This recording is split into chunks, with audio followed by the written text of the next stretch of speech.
This is really bad. Really bad. And, you know, I have officially been cut off from the normal mode of screening, criticizing, publishing, etc. cycle of my job for too f***ing long, because recognizing this is really, really bad, but like really, really bad in a totally ordinary, forgettable, not at all special, regular bad movie you've seen 1,000 times that no one's gonna remember and it blows right by you and you mostly resent for being a complete waste of time before you hit publish on the review and forget about it way, was honestly kind of beautiful because it's been so long. Like, I'd actually forgotten what it was like to get the opportunity to just not like one of these, you know? Like, because with the pandemic and the lockdown and the 3.5-year slow-moving American apocalypse, everything got pushed off and they'd only been letting us see the stuff that was really, really big or the stuff that we'd specifically requested or actually interested in. I'd forgotten what it was like to just have to watch and react to some regular formula, mainstream, mass-produced, assembly line, slot filler garbage. I mean, like, it's bad, but it's familiar. I can remember when things were bad like this. I missed when things were bad like this instead of bad like they are now. It makes me want a margarita from Chili's. You know, not because they're good, because they're bad, but like that was normal. Like My Spy is bad, but normal. Like bad movies, aka most movies, used to be before. And somehow, paradoxically, that made me feel perhaps like psychotically good? Yeah.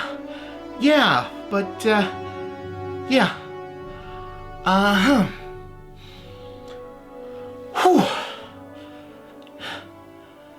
The movie is still extremely bad, though.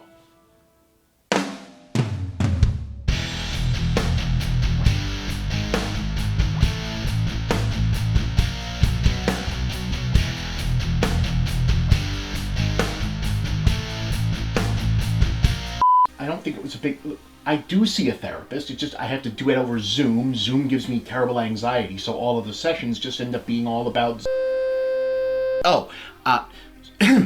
So, Dave Bautista is a believable action hero who's also a legit good actor with compelling screen presence and sharp comic timing, which means it's about time for him to make still weirdly too violent, but also maudlin, tonally all over the place, big tough guy hanging out with a kid movie so that the poster can be funny at his roast and or various late stage career awards montages 20 or 30 years from now. Arnold did one, Vin Diesel did one, Chuck Norris did one, Jackie Chan did one, The Rock did one. I think The Rock might have done 2. Now here's Bautista's new version, which feels thrown together out of a dozen haphazard pieces of other non-kid featuring versions of this same basic spies and or cops, but also funny workplace comedy script that have come out over the last couple years with such low-level effort you can almost feel the producers sitting back and reassuring themselves that Big Dave is such a charismatic dude that he can carry giant chunks of a movie without anything else happening or any real coherent linking structure all on its own. And it must be nice to have that kind of confidence invested in one's abilities, and to his credit, he is actually that good. Bautista's never the problem here. He's always on point, turning in a nuanced, sympathetic, three-dimensionally realized performance as a believable character in a cartoonish, but still likable and earnest movie about a closed-off, outsized personality learning to open up again. Unfortunately, he's the only person who seems to be acting in that movie. Everyone else is in this other bad movie, where the personalities and motivations change from scene to scene like bad improv. Ostensibly, the story is that he's a former Army Ranger reassigned to CIA covert spy missions, which I'm not really 100% sure is a lateral career move that actually happens a lot, but sure, okay, which he's not really good at because he's more of a punchy shooty guy than a finesse guy, and his superior is Ken Jeong and his partner is Kristen Schaal, because both of those pairings should be theoretically funny, but somehow not really. The dart that someone threw for which prior version of this movie to rip off most landed on Kindergarten Cop, so the main story is that the unsuspecting widow of a deceased international criminal and her young daughter need to be surveilled in case his associates come looking for missing nuclear launch codes, but since, as established, Bautista is bad at spying. He gets found out right away by the precocious daughter, who blackmails him into being her friend and helping her with school and kid problems because, you know, pretty much because she's seen all of these other movies too and knows that's how it's supposed to go. Which I guess is why she also immediately decides about midway through Act 2 that this is also a rom-com and tries to set him up with her mother, which works because it does. I mean, it really does feel that lazy. There's very little attempt to make these plot points actually happen. They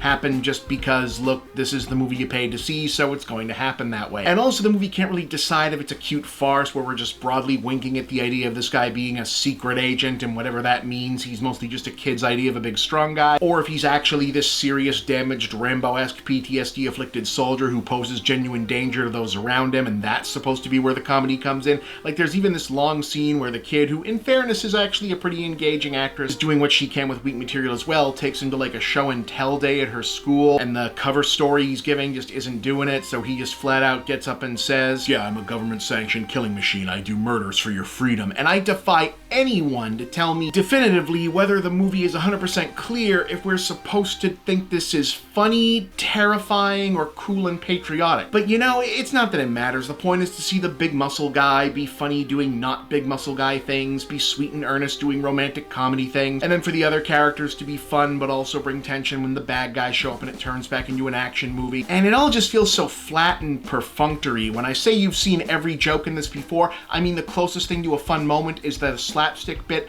is literally stolen beat for beat from True Lies, and not even one of the better bits from True Lies, like one of the dumber ones. So I'm gonna give this one 3 out of 10. Everyone involved in this deserves better, except for you, because you can choose not to involve yourself and watch something else. Like literally anything else.